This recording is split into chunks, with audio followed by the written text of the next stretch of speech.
शांति। आज 25 अक्टूबर 2021 है। साधना तो हर व्यक्ति अपने अपने प्रकार से करता ही है। पढ़ने वाले बच्चे भी साधना करते हैं, भक्ति में भी साधना होती है, योग में भी साधना है, कोई भी विद्या हम सीखते हैं उसमें भी साधना होती है। लेकिन आज बाबा ने हमें यथार्थ साधना का अर्थ बताया है। तो आइए जानते हैं आज के अव्यक्त इशारों के द्वारा कि क्या है यथार्थ साधना।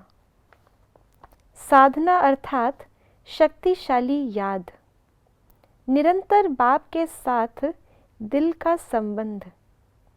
सिर्फ योग में बैठ जाना यही साधना नहीं है, लेकिन जैसे शरीर से बैठते हो वैसे दिल, मन और बुद्धि चारों ही एक बाप की तरफ, बाप के साथ साथ समान स्थिति में बैठ जाएं, तब कहेंगे यथार्थ साधना। शरीर, दिल, मन और बुद्धि, ये चारों ही एक साथ एक ही चीज़ पर लगे हुए हों, इसको बाबा ने कहा यथार्थ साधना। और वो भी किस प्रकार से? केवल स्थूल रीति से नहीं। शरीर को स्थूल रीति से बैठाया, उसको तो हठ कहेंगे। दिल को, मन को, बुद्धि को, इसको साधने में तो वैसे भी दिल को साधना अर्थात एक वृत्ता होके रहना। मन को साधना मतलब मन मना भव होकर के माम एकम यानी कि एक बाबा को ही याद करना। बुद्धि को साधना अर्थात एक की ही श्रीमत पर चलना, हमारी बुद्धि एक की ही मत पर कार्य करे।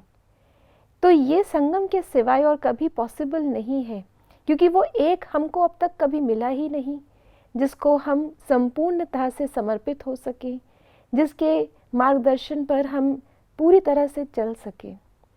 इसीलिए हठ में और योग में बहुत महान अंतर है। शरीर में भी अगर हम उसकी गहराई भी देखें तो शरीर के अंदर हम कई बार बैठे तो हैं शरीर से, लेकिन आंखें कहीं और देख रही हैं, मन कुछ कह रहा है, मुख से कुछ और बोल रहे हैं।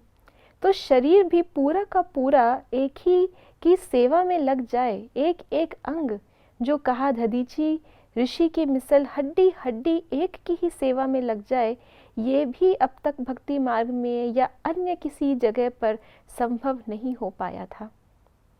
तो ये यथार्थ साधना तभी पॉसिबल है जब एक बाप हमको मिलता है और उस एक बाप के ही श्रीमत पर चल कर के हम यह अपनी स्थिति बनाते हैं। तो स्थूल रूप से बैठना, स्थूल रूप से मन में बस मनन चिंतन में ही बैठना, ये भी साधना नहीं। बाबा ने इससे भी ऊंची हमें साधना बताई है, जो मेरा मन ऐसी स्थिति में स्थित हो जाए जो उस स्थिति में सिवाय बाबा के कुछ और ना हो, बुद्धि में सिवाय श्रीमत के कुछ और ना हो, उसी स्थिति में। तो आइए आज का दिन हम सभी यह चेकिंग और यह पुरुषार्थ ज़रूर करें कि ये चारों ही चीज़ें और अपनी सर्वश्रेष्ठ स्थिति में स्थित होकर के तब हम कहेंगे यथार्थ साधना।